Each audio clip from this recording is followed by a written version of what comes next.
Bonjour Antoine Armand. Bonjour. Vous êtes député de Haute-Savoie et porte-parole de Renaissance. Justement, il va comment le parti aujourd'hui? Écoutez, il va bien. Il va bien, la majorité, je crois qu'elle sort après un épisode difficile, celui de la loi immigration. Elle sort renforcée. Pourquoi elle sort renforcée? D'abord parce que nous, députés de la majorité, parlementaires de la majorité, nous avons fait ce pourquoi nous avons été élus. Nous avons voté un compromis utile aux Français.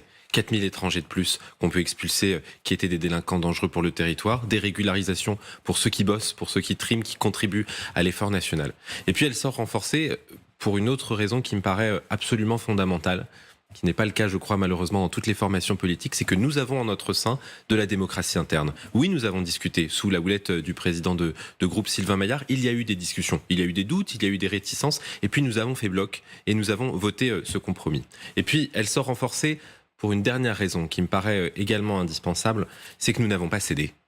Nous n'avons pas cédé aux intimidations de l'extrême gauche, ni au canular de l'extrême droite, à celles et ceux qui prétendaient que c'était une pseudo-victoire idéologique du RN, ou à celles et ceux qui étaient aux abonnés absents pendant cette loi, alors qu'ils parlent d'immigration matin, midi et soir. Nous n'avons pas cédé, et donc notre majorité, elle est bien renforcée. Alors ça, c'est ce que vous dites, mais il y a quand même aussi 20% du groupe qui n'avait pas voté la loi. Il y a eu des volontés de démission ou des démissions dans le gouvernement. C'est quand même pas réglé encore cette histoire. Alors, je ne commente pas les volontés de démission et les réticences. Je pense que c'est justement le propre d'un groupe politique mature. Un groupe qui n'est pas caporalisé, un groupe qui est capable d'exprimer en son sein des différences, des divergences sur un sujet, vous le savez, qui, de par nos parcours, nos origines, nos convictions, peut crisper, peut heurter.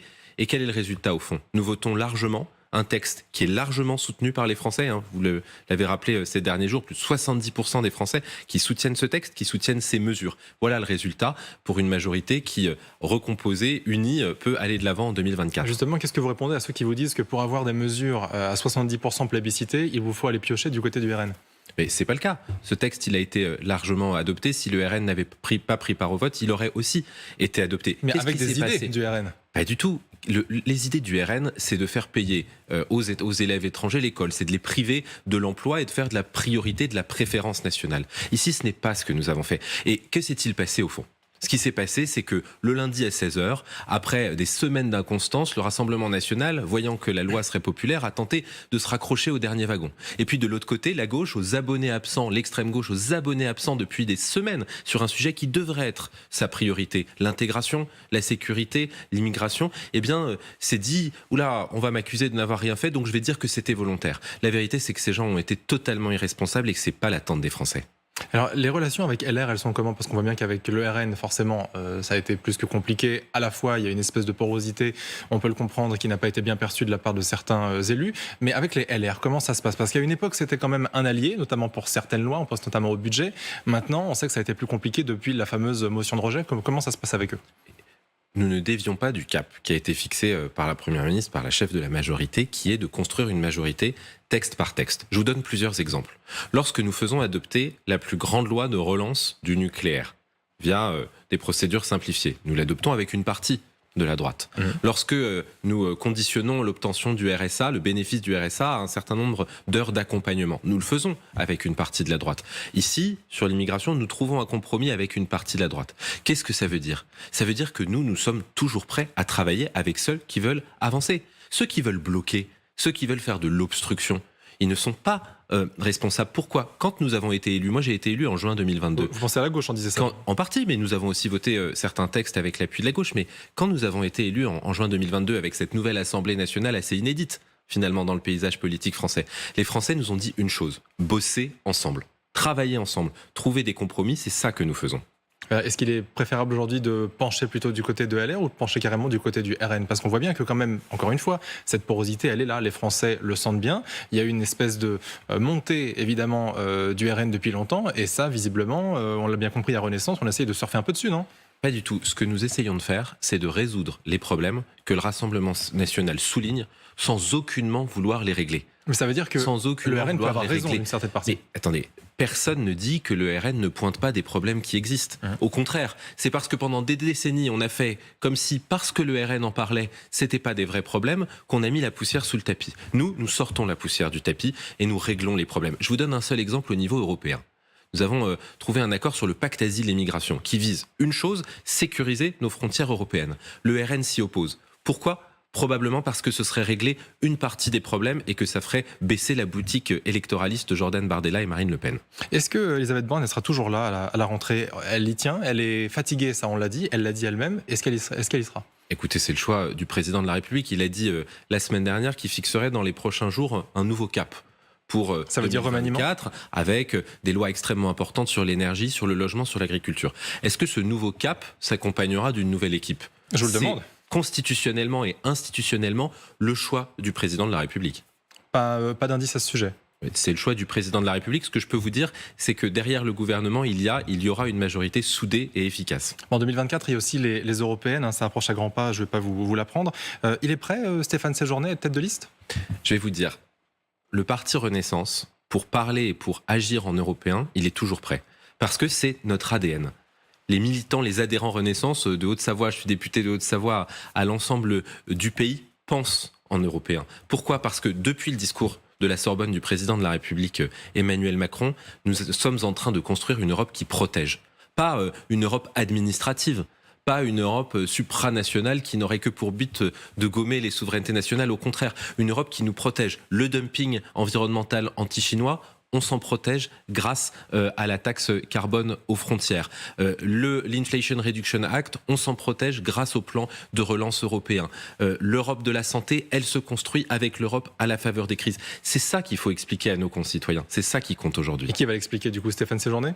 Alors, Stéphane Séjourné serait, à mon sens, un excellent candidat. Il a évidemment toute la confiance du président de la République et du parti. Ce choix, il sera pris dans les prochaines semaines. Vous savez que le parti est prêt. Nous avons une commission nationale d'investiture qui a été instaurée. Nous sommes aujourd'hui dans un dispositif de pré-campagne. On n'est pas un petit peu en retard. Il y a beaucoup d'autres partis, le RN, Place Publique, Europe Écologie Les Verts, Reconquête, le PCF, le Parti Radical de Gauche, Lutte Ouvrière, le Parti Animaliste, les Patriotes, tout le monde est prêt. Je prends le rassemblement, vous parlez de la tête de liste, j'imagine. Oui, tout le monde est prêt, parce que je peux vous assurer, pour être membre du bureau exécutif, que le parti est prêt, décidé, il est en pré-campagne. Maintenant, pour la tête de liste, moi je préfère qu'on prenne un petit peu plus de temps et qu'on ait un dispositif parfaitement en place, plutôt que d'avoir un Jordan Bardella qui, certes, a l'air prêt depuis très longtemps, mais qui a fait du Parlement européen une sorte de rente alimentaire, de pension, où il se rend de temps en temps, j'imagine, pour faire semblant d'y travailler, et puis s'opposer à tous les textes qui pourraient protéger davantage les Français. Justement, le Rassemblement national pour les européennes, il est devant vous, devant Renaissance, même si encore une fois, la tête de liste de Renaissance n'est pas encore sûre et confirmée.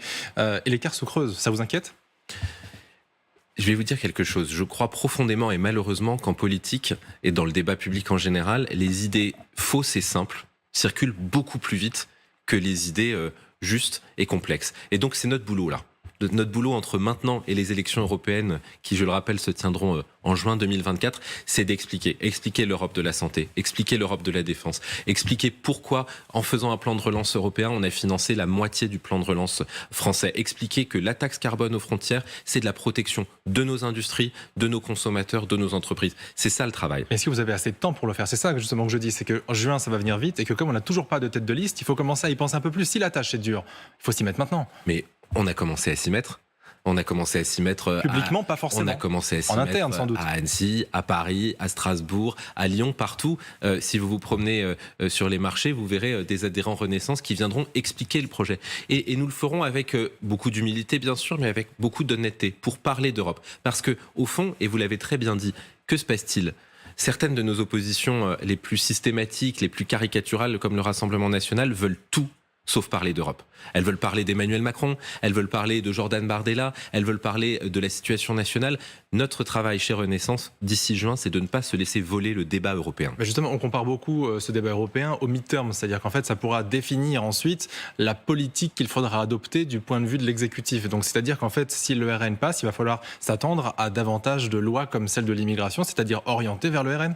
Non, il ne faut pas confondre l'impact politique que peut avoir telle ou telle échéance avec le rôle de cette élection. Le rôle de cette élection, il est fondamental. Et les Français, je vais vous le dire, ils le savent de plus en plus. Quel est son rôle ? Son rôle, c'est de donner au Parlement européen une majorité pour pouvoir avancer sur des sujets extrêmement importants. Je parlais de la sécurité aux frontières, de l'immigration, mais c'est le cas pour l'industrie de défense, c'est le cas pour la protection de nos frontières, de nos données face aux géants américains. C'est des choses très concrètes qui vont se retrouver ensuite au quotidien dans nos vies, pour nos entreprises, pour nos consommateurs. consommateurs. Et donc c'est ce débat-là qui est important d'avoir. Comment faut-il réguler les GAFAM? Faut-il aller plus loin dans l'Europe de la santé? Quelles sont les grandes technologies à développer au niveau européen? Ce sont des questions indispensables pour notre souveraineté, pour notre avenir. Alors avant évidemment ces élections européennes, il y a aussi la nouvelle année. Évidemment, c'est toujours l'occasion, vous le savez, de faire un bilan, de prendre des résolutions. C'est quoi le bilan que vous faites, vous, de votre année, de vos résolutions à prendre? Et je parle en tant que député, mais aussi en tant que parti. D'abord, nous avons porté cette année des réformes extrêmement importantes. Dites-moi plutôt les choses qui ne vont pas, plutôt que celles qui ont fonctionné selon vous. Les choses qui ne vont pas, on peut en trouver des listes. Est-ce qu'on peut davantage expliquer aux Français ce qu'on fait? Est-ce qu'on peut davantage remettre dans le contexte? Moi, je crois que oui. Je crois que, par exemple, on a dessiné cette année ce que l'on veut faire. C'est une France du plein emploi. Lorsque on développe les énergies, qu'elles soient renouvelables ou nucléaires, lorsque on réduit la durée des allocations chômage dans une France où on se rapproche du plein emploi, lorsque on fait la réforme des retraites pour garantir notre modèle social, qu'est-ce qu'on construit? Et de même avec les régularisations dans la loi immigration, qu'est-ce qu'on construit? On construit une France où on peut mieux vivre de son travail et où on produit. Parce que c'est en produisant dans l'agriculture, dans l'industrie, dans les services qu'on financera notre modèle social. Et ça, c'est un de nos objectifs majeurs. Ça veut dire protéger, produire, financer notre modèle social. Et pour ça, il faut plus de pédagogie. On a mal expliqué jusque-là? Il faut sûrement plus de pédagogie. Il faut aussi qu'on soit capable de mieux construire, je crois, les compromis en amont. On l'a vu ces dernières semaines avec la loi immigration. Nous pouvons sans doute mieux construire des compromis au Parlement et même avant le Parlement, en amont, pour trouver les mesures les plus efficaces, les plus utiles à nos compatriotes. Et pour ça revient forcément à devoir s'associer à certains groupes. Et le RN aujourd'hui est plus que central, puisque c'est censé être l'opposition numéro 1 au parti majoritaire. Donc comment on fait? Mais moi, je n'appelle pas l'opposition numéro 1 un parti qui a été aux abonnés absents sur tous les grands débats de 2023. En tout cas, les dans retraites, la position politique, silence. Si. Les retraites, silence. La loi immigration, aux abonnés absents. La loi sur les énergies renouvelables, c'était des grands cris. La loi sur l'assurance chômage, on ne les a pas entendus. C'est pas une opposition, c'est une sorte de groupe qui démissionne à chaque fois qu'il y a un sujet sérieux et concret qui se pose aux Français. Dernière question, si vous le permettez. Si on se projette à 2027, ça ressemble à quoi Renaissance sans Emmanuel Macron, par exemple? Écoutez, chez Renaissance, c'est pas à LCI que je vais l'apprendre. On a énormément de talent.